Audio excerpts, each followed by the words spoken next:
संघटन सृजनची बैठक नव्हे तर संघटन सृजनची प्रक्रियेतला जो महत्वाचा जो टप्पा आहे तो काल काँग्रेस मुख्यालयामध्ये संपन्न झाला आणि यामध्ये एकंदरीत महाराष्ट्रात जिल्ह्यामध्ये तालुका स्तरावर अखिल भारतीय स्तरावरून गेलेले जे सर्व निरीक्षक होते यांनी आपला जो अहवाल आहे हा अहवाल सादर केला।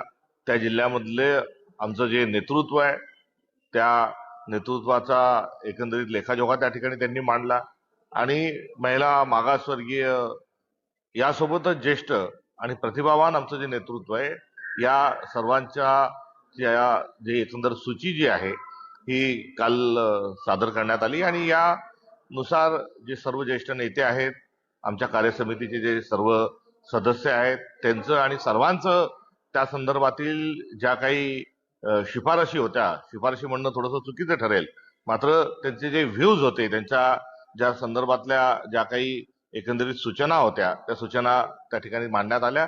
या सर्वांचं एकत्रित ही आता गोळाबेरीज होईल आणि यामधून 72 जिल्ह्याला जिल्हाध्यक्ष जे आहेत हे मिळतील। ती प्रक्रिया अत्यंत पारदर्शक आहे। मोठ्या प्रमाणावर त्या ठिकाणी कार्यकर्त्यांशी चर्चा झालेली आहे, तालुका पातळीपर्यंत निरीक्षक गेलेले आहेत।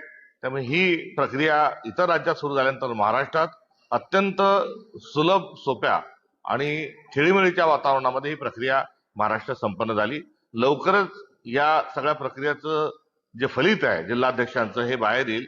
मात्र यासोबतच जे जिल्हाध्यक्ष, कारण जिल्हाध्यक्ष एकच होणार आहे, इतर जिल्हाध्यक्षांच्या समकक्ष क्षमता असणाऱ्या इतर नेतृत्वाला देखील प्रदेश काँग्रेस पातळी स्तरावर सामावून घेण्याच्या अनुषंगाने देखील काल मी प्रस्ताव दिला होता आणि त्यानुसार मला अखिल भारतीय काँग्रेस कमिटीने त्या संदर्भामध्ये दुजारा देत असताना त्यांना सामावून घेण्याच्या अनुषंगानं मला देखील प्रोत्साहित केले।